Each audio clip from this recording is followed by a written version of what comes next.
Quick disclaimer. If you have one of these Shark Vertex vacuums and you're looking for how to replace a cord on one of these, maybe your dog chewed up your cord or it broke or whatever, it can be done. It is a very intensive repair. I'm just going to forewarn you, I'm not responsible for you doing anything unsafe, breaking your vacuum any more than it already is, shocking yourself, whatever. Watch this whole video. If this appears to be just a little too far out of your wheelhouse, please take it into your local vacuum shop and have them fix it on their own. This is a very intensive repair and there's a lot to this. All right, this Shark Vertex needs a new cord. Got the good used cord here. This was a curb find. I've already patched into it with some patch cord and it works. The machine works perfectly fine, works as intended. So I don't know why it was thrown to the curb, but the scavengers before me cut the cord off. So we've got to replace this cord. Looking at this thing, there's a bunch of security Torx all over it. And security Torx is like a normal Torx, except it's got the small hole in the middle of the bit. This takes a T20. That's what we're gonna have to use to get into this thing. So I've never taken one of these particular Sharks apart before, but if it's like any other Shark, it's somewhat of a pain. So I think what I'm gonna start with is just remove these two screws and then maybe we can pop this top panel off and kind of see what we're working with.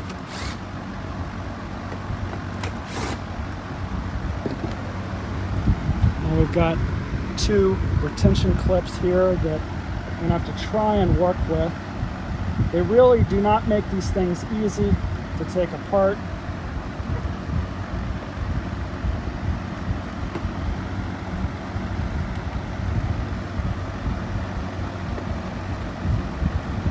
I'm trying really hard not to break this thing any more than it's already broken. There we go. So it's only got one lead going to this. I don't know where that other one is supposed to be. I don't think it's even on there. Looking at this thing closer, we have to get to those two screws that are holding down the power cord.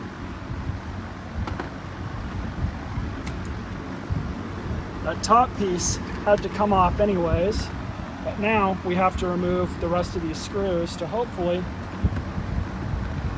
get the rest of this thing out.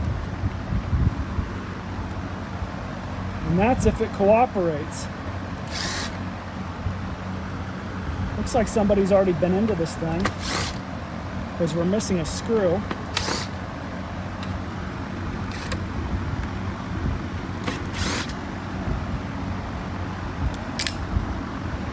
And we've got some screws back here.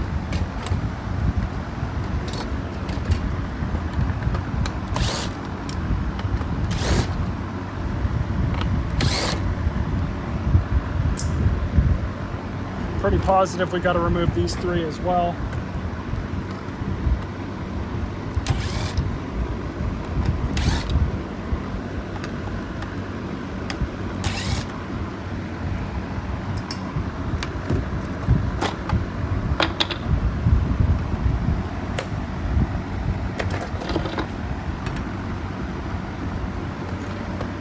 And there's a few more hiding down below, of course.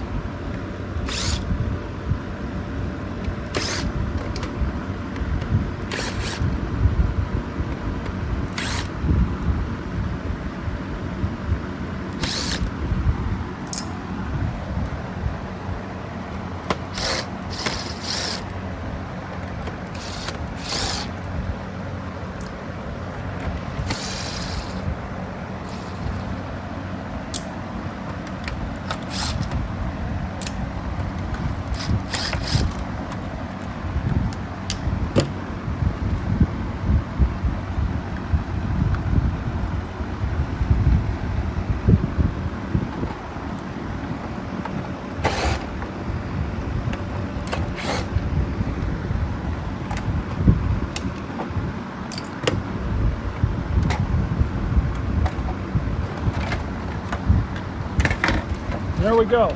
All that work just to get to this dang power cord.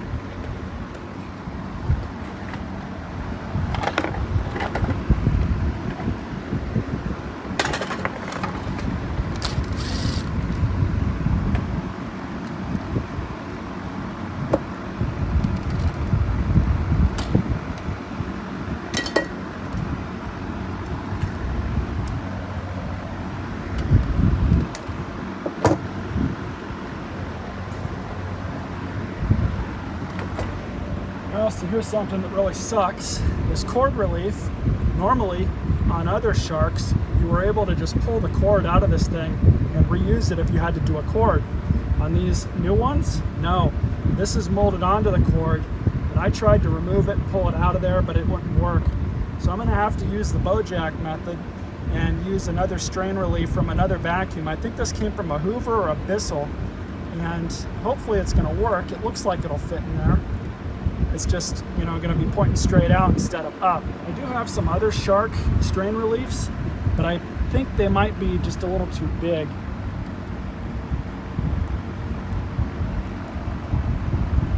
Yeah, it's not really the right size.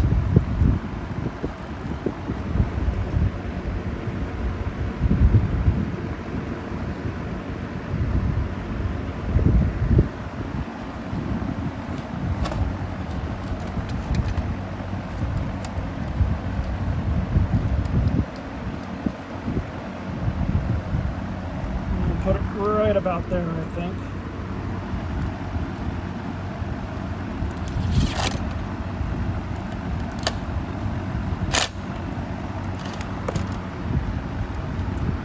Now we basically just have to find the best way to link these wires back up.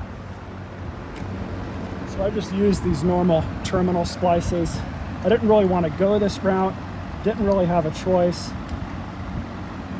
So I'm just going to kind of do my best here. This white one, I just hope that the plastic does not get in the way of it. So now we basically just got to put this piece of junk back together, and I'm just going to kind of move the motor around so it sits in here the best. Should clean this off.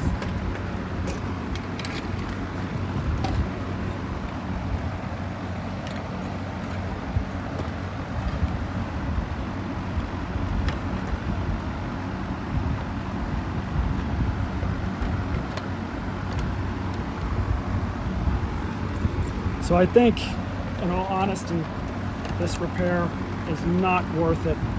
Not worth your time. Shark has made this incredibly difficult for the end user to repair their own machine. This is by design. This is what they want. They want you to basically destroy your cord and have to go out and buy a new vacuum. Why? Because that's their business model. I preach a lot about disposable junk on this channel, and honestly, Shark is by far the worst offender.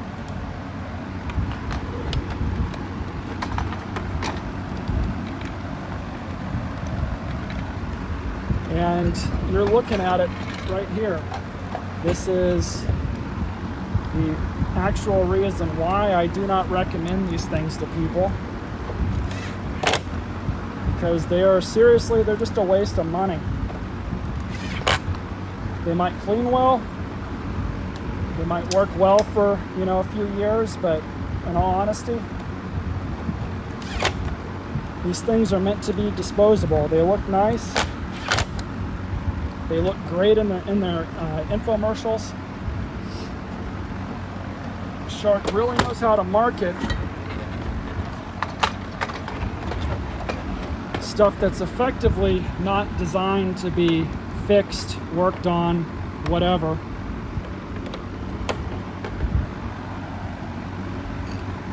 And that's one thing that they've done really well.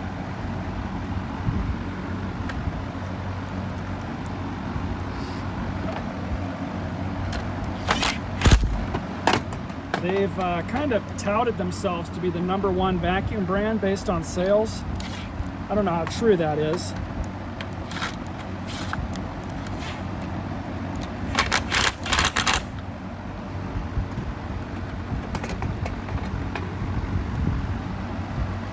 But the way they market their stuff, I mean, you can kind of see why.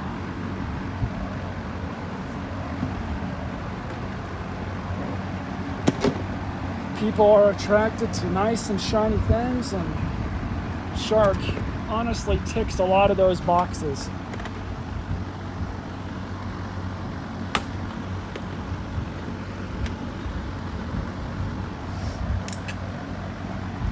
My only worry now is if I've got all of this plastic lined up correctly.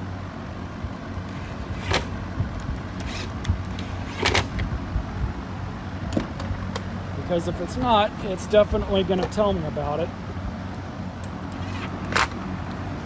But replacing a cord on one of these Vertexes, I would say that this is worse than doing the same job on a Dyson ball vacuum. At least the ball vacuums, you only have to remove some plastic. You don't have to remove a ton of plastic.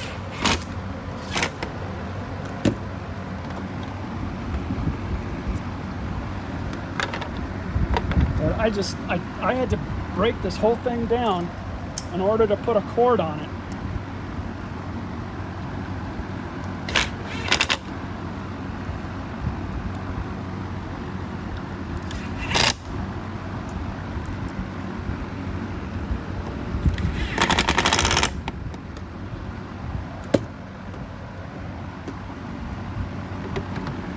So let's get all the main pieces back together.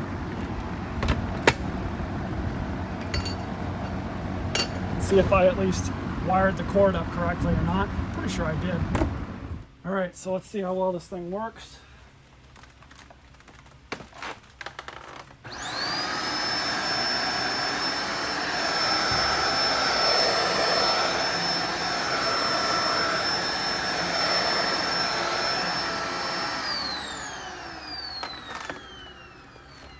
Well, it works okay, but you guys saw in the video, it's a pretty difficult job. Hope you guys enjoyed this video. Stay tuned for more.